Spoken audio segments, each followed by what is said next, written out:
नमस्कार दर्शकों, मैं एस्ट्रो अल्पेश जोशी मेरी YouTube चैनल पे आपका हार्दिक स्वागत करता हूं, अभिवादन करता हूं। आज के इस एपिसोड में हम देखेंगे कि भगवान श्री गणेश जी के 8 अवतार कैसे हुए। इसके बारे में आज हम जानेंगे। वैसे तो गणपति विघ्नहर्ता हैं। कोई भी कार्य शुरू करने से पहले गणपति का स्मरण सबसे पहले होता है। कोई भी पूजा पाठ करें या मांगलिक कार्य करें तो भी गणपति की स्थापना पूजा सबसे पहले होती है, क्योंकि गणपति विघ्नहर्ता है। हमारे कार्य के अंदर कुछ भी विघ्न जो आता है वह उसको दूर करते हैं। इसके लिए हम सबसे पहले गणेश जी की पूजा करते हैं।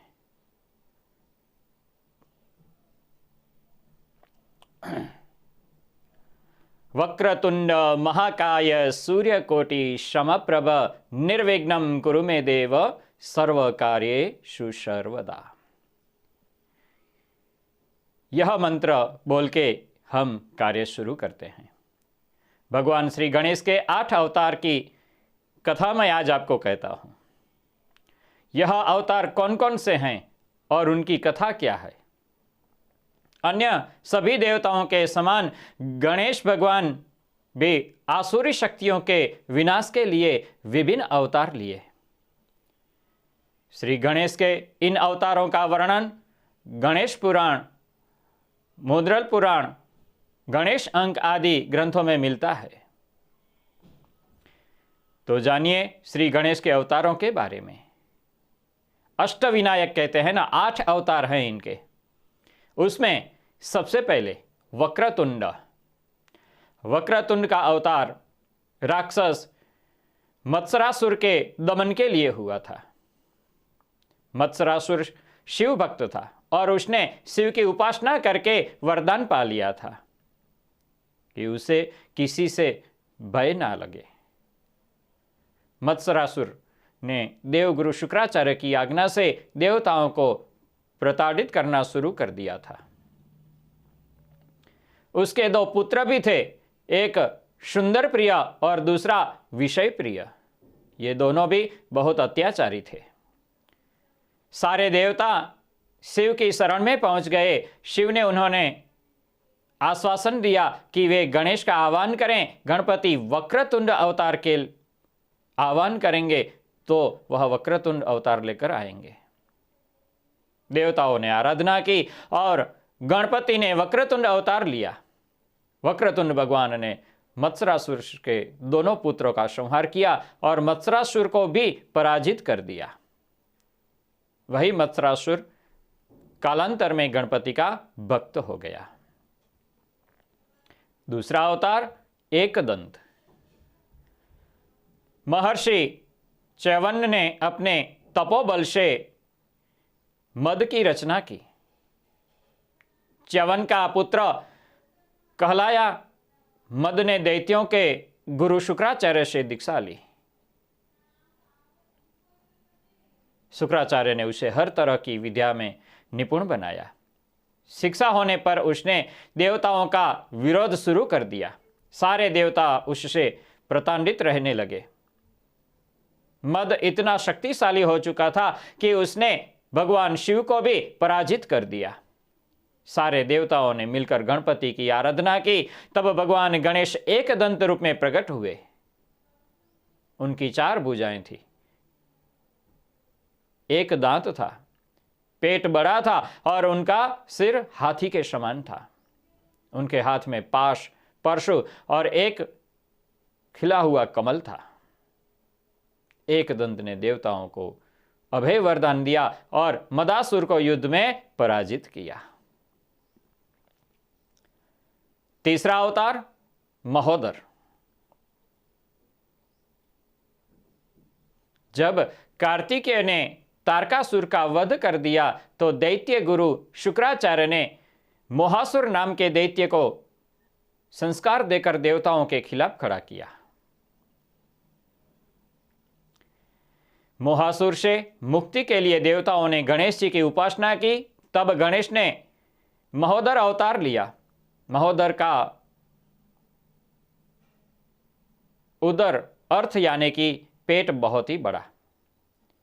वे मूषक पर सवार होकर महासुर के नगर में पहुंचे तो महासुर ने बिना युद्ध किए ही गणपति को अपना इष्ट बना लिया। चौथा अवतार गजानन। एक बार धनराज कुबेर भगवान शिव पार्वती के दर्शन के लिए कैलाश पर्वत पर पहुंचे थे। वहां पार्वती को देखकर कुबेर के मन में काम प्रदान जाग उठा। उसी लोभ से लोभासुर का जन्म हुआ। वह शुक्राचार्य की शरण में गया और उसने शुक्राचार्य के आदेश से शिव की उपासना शुरू की। शिव लोभासुर से प्रसन्न हो गए।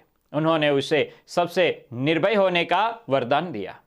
इसके बाद लोभासुर ने सारे लोकों पर कब्जा कर लिया और खुद शिव को भी उसने कैलाश को त्यागना पड़ा।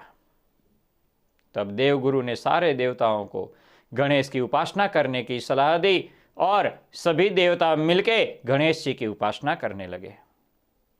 गणेश ने गजानन रूप में दर्शन दिए और देवताओं को वरदान दिया कि लोभासुर को पराजित करूंगा। गणेश ने लोभासुर को युद्ध के लिए संदेश भेजा। शुक्राचार्य की सलाह से लोभासुर ने बिना युद्ध किए ही अपनी पराजय स्वीकार कर ली। पांचवा स्वरूप विघ्नराज। एक बार पार्वती अपनी सखियों के साथ बातचीत के दौरान जोर से हंस रहे थे।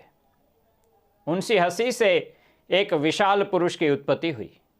पार्वती ने उसका नाम ममता रखा।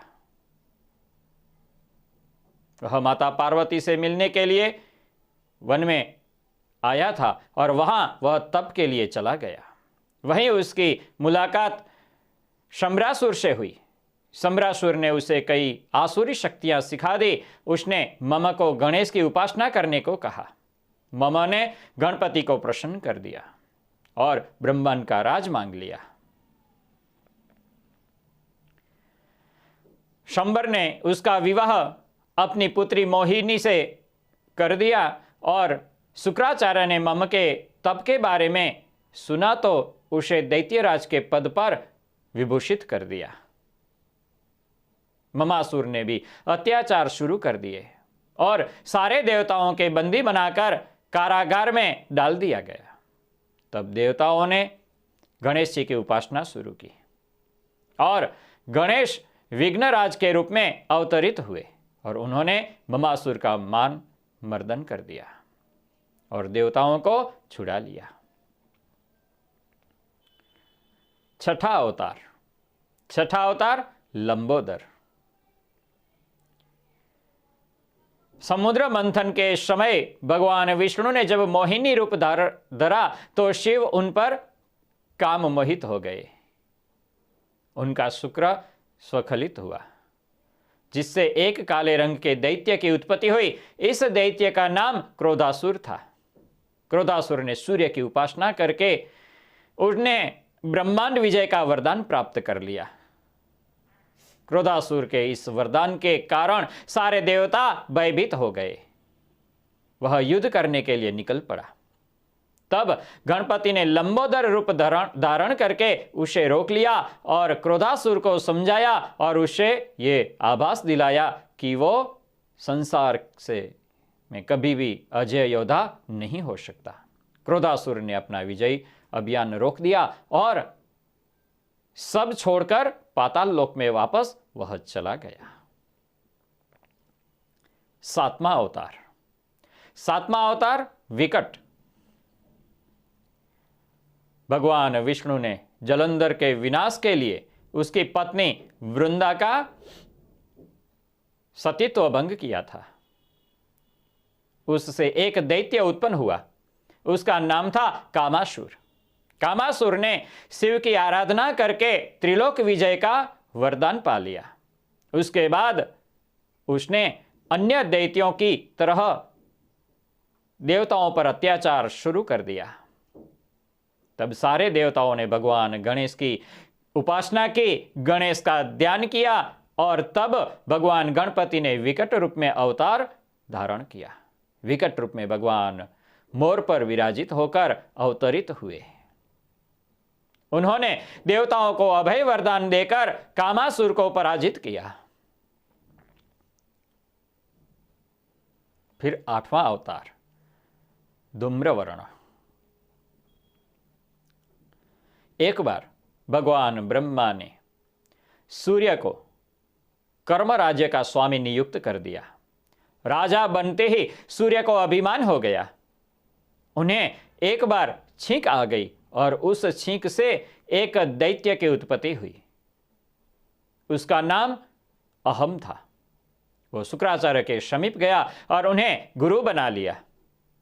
वह अहम से अहंतासुर हो गए और उसने खुद का एक राज्य बसा लिया और भगवान गणेश को तप से प्रसन्न कर लिया और फिर उसने वरदान प्राप्त किया।